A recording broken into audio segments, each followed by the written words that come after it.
One simple rule: spend less than you make. That's it. Thanks and have a nice day.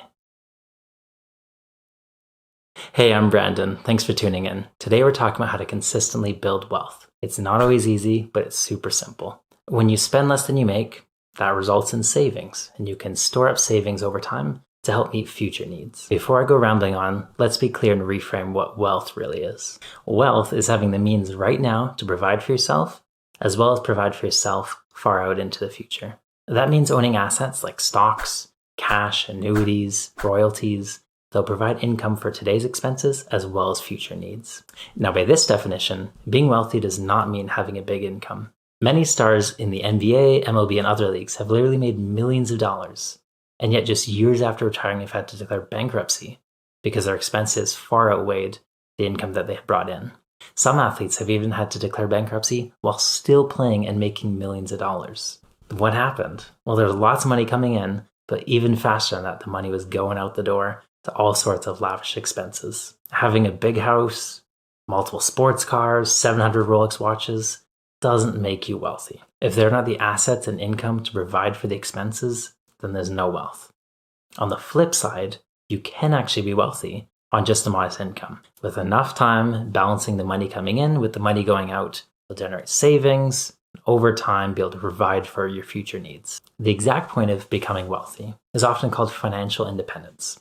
Not being dependent on a job, having to work hours to provide the income to meet your needs. Most people see this point much later when they're in their 60s and just now retiring. They've saved up a nest egg over time and now they can retire. But it's not just for 65-year-olds, and it also doesn't mean you have to stop working. You have the freedom and flexibility in your life, and that's really what being wealthy is about. That's it. There's no magic, no book you can buy to hack the system. It's simple and it's boring. And it's also not rocket science. I'm not saying something groundbreaking and like no one's ever heard this before. It's just real important to keep this in mind because we're distracted by all sorts of things. We have advertising, social influence thrown in our face of how we should live, how we should attain status by having a bigger house, fancy cars, what it means to be wealthy. But really, it's just spending more and getting more stuff. The guy with a couple sports cars and 700 Rolex watches, cool, nice. But does he actually own those cars? Or are there two really big car loans that he's barely making payments on? Or were they such a drain financially to him that he doesn't have savings left over? Same deal with the watches or fancy clothes or whatever. We just don't know, we can't know, and we can't accurately judge from the outside because we probably don't have access to his banking accounts. But it comes so naturally to us, doesn't it?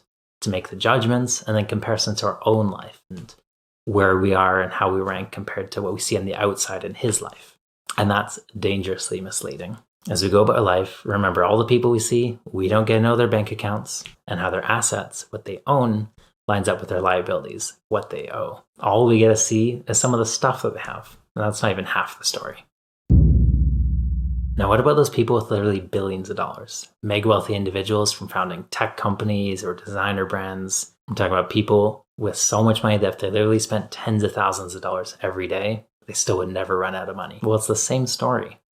They were able to generate income so quickly over time, far outstripping their expenses, that they're able to save up and generate so much in savings and investments. Clearly, they're wealthy. They have the finances to meet their spending needs far out into the future. Since most of us won't become billionaires, having these huge risks pay off tremendously for us, how can we grow wealth?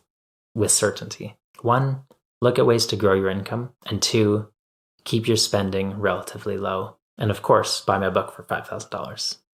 But besides that, you got to balance the money coming in with the money going out and give it time. Now, something important to remember, as your income rises, you also have to make sure that your expenses don't rise at the same rate, or you'll hardly be closer to being wealthy. One helpful tip is every time you receive a raise or a higher income, set a larger portion of that to go into long-term savings to help meet your wealth goals. All right, last up, let's address something. What about those people who actually got rich quick?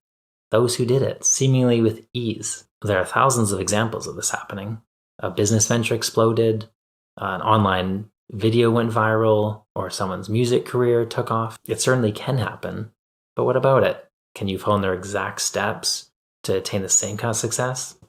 Almost certainly not. Either they got to the position by being incredibly lucky, in which case you shouldn't listen to them, or they just got really good at getting money from other people. But they got a master class, a program all laid out in which they'll tell all of their secrets and how they made all of their money. Please ignore that kind of garbage. The advertising and marketing that's all over social media now. It's a big distraction, a trap, and almost certain to just separate you from your hard-earned money. And it takes the aim off of long-term balanced living that actually builds wealth. To summarize, growing wealth consistently and reliably is simply about spending less than you make to generate savings over time. That's it. Thanks for tuning in and hope you have a great one. This video has been brought to you by air, oxygen, nitrogen, and a bunch of other helpful stuff that keeps us all alive and has allowed me to make this video. Thanks, air, for being a big support for my life, the wind in my sails, if you will, and allowing me to pursue great things. Hopefully I don't blow it. If you'd like to learn more, you can contact air by reaching out your hand.